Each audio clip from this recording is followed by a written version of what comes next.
Hello and welcome to the Easter Saturday edition of The Box Seat. I'm Mark Warwood. 10 races at Ascot on Saturday. We're expecting another hot day, sunny and 37 degrees Celsius. The track to be a good 4 and the rail, it will move to the 6 metre position.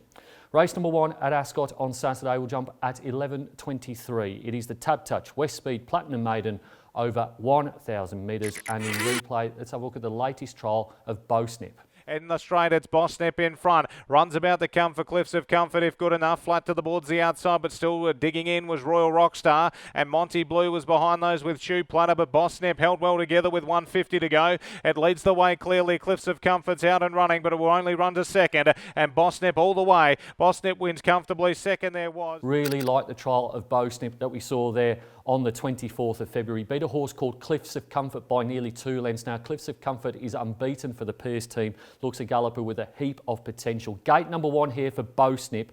Not sure whether she'll lead here. There is Old Bailey and Stella D'Or. They won't be too far away. I think Old Bailey's probably the most likely leader, but I think Bo Snip can hold the rail and should be really hard to beat. Goes on top from number 1, Stella D'Or, who has the best exposed form coming into this race. Maps 1 out, 1 back for Paul Harvey and Paige Kenny. 58.5 kilos, was second behind Schoolhouse Rock in a maiden here on the 1st of April. Then we've number 9, Queen of Soul. This is Simon Miller and William Pike combining from gate number 9. Not too sure about the recent form, but if you go back to December, that run behind Amelia Bedelia, beating 1 length and a quarter, certainly rates okay here. The map is a little bit of a concern. And talking of maps being a concern, number 3, Captain Kink, really like the trial beat. He's almighty. The form out of that trial is stacking up really well, but has drawn the outside gate here. Captain Kink probably doesn't want to be too far away from the speed, but I can't see out any other way of him being other than 3 deep.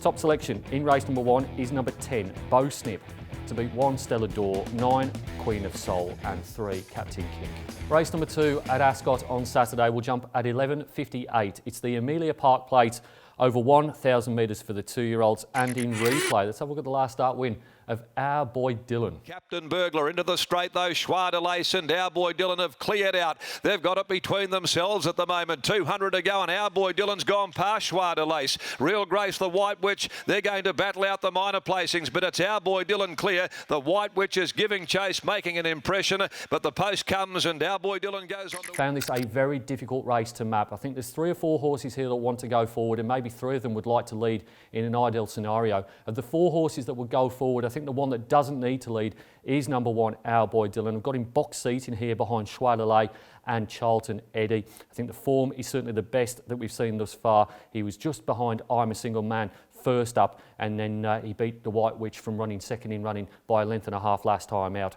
Paul Harvey, he keeps the ride, and Our Boy Dylan goes on top. From number 3, Captain Burglar, and this is a map horse for mine. I think there'll be a lot of speed here. Captain Burglar's drawn gate number 2. I think he can improve from his debut performance behind Our Boy Dylan when he was beaten 5 lengths. Then number 2, Charlton Eddie, the horse named after the snooker legend in Eddie Charles, and he won last start, beating Samsurian by 1.25 lengths, but I'm really not sure where he ends up here. He's drawn gate number 9. I've got him breezing, but he could easily be behind Hell's Bell. Does he even find the front? We'll find out at 12 o'clock on Saturday. And then number 6, Hell's Bell, who tried to lead all the way last start and then finished 3rd behind Queen Brown. Top selection in race number 2 is number 1, Our Boy Dylan, to beat 3, Captain Burglar, 2, Our Boy Charlton Eddie, and 6, Hell's Bells.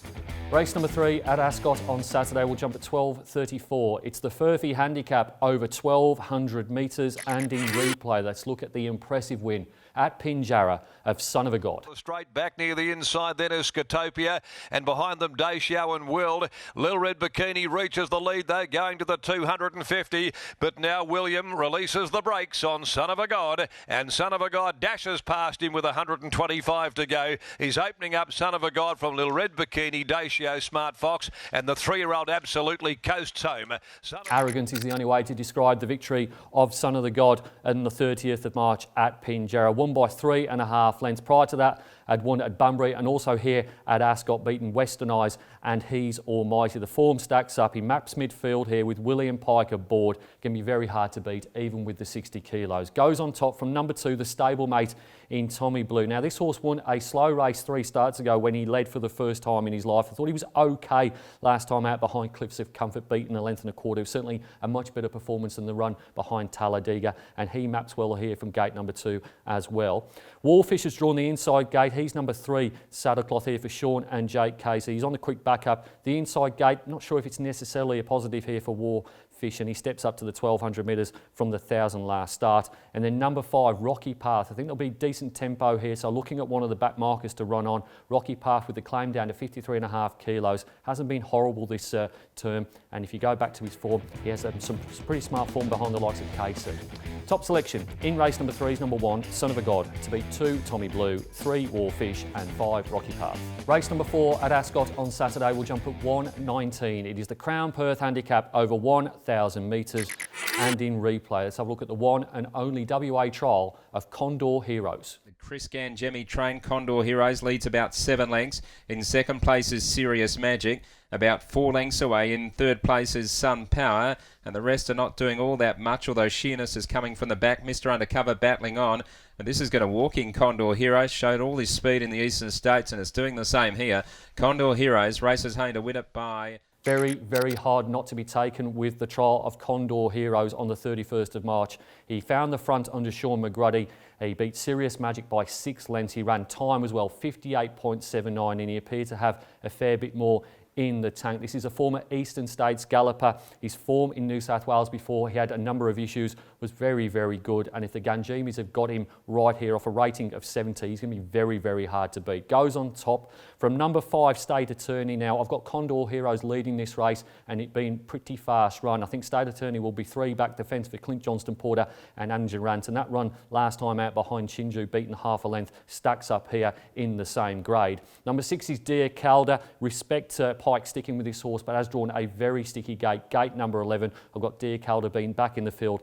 Her best is certainly good enough, but she might be given a start here to a smart one. And then number 3, Amelia's on Fire. Same stable, Simon Miller. Chris Parnham rides this horse first up. Again, the best is good enough, but just not sure from gate number 10. Top selection in race number 4 is number 4, Condor Heroes, to beat 5, State Attorney, 6, Dear Calder and 3, Amelia's on Fire. Race number 5 at Ascot on Saturday will jump at 1:59. It's the Penfolds Handicap over 1,600 metres and in replay. Let's have a look at the last start performance of Mystery Miss. For an inside run, Pike at the top of the home straight. Down the outside, here comes Lenny. Followed further back by Mr. Conifer. Corporate Larrikin, the leader. Juicing Carrots is trying to hold Adornment in. Adornment gets off its heels. Mr. Conifer joins in though. Mr. Conifer on the outside. Adornment, Mr. Conifer. Give it to Mr. Conifer. Mr. Conifer. Not often you tip a horse that's up in grade off a 9th placing last time out in 72 plus, but that's what I'm going to do here with Mystery Miss. She gets gate number 8 here. I think she'll be towards the rear of the field, maybe last but 1. But William Pike takes over from Chris Graham, who's ridden the horse each of its 3 starts, his preparation, expecting a big improvement, drops in weight, speed looks on. I think Mystery Miss gets her chance from the back of the field. Goes on top from number 2, Touch of Silver, who's the horse I've got mapping last, but I think the speed will be okay. He's won 3 from 6 over course and distance. He's won 8 from 22 at Ascot. He looks like he's improving and he comes out of the Old Comrade Stakes behind Media Baron. Number 10 is Patristic. This is one of the horses that will be on the speed. I've got Corporate Larrikin leading from Patristic with Bella's Idol there or thereabouts from gate number 1 with the blinkers on. Has got the bottom weight here, can certainly run a race and run into the minors. And then the class horse, number 1, Pushing Shapes, has been a little bit disappointing in the Grandstand Cup and the Old Comrade Stakes, but the form over East earlier this season is certainly up to this. Down to 60 with the claim, goes in the minors.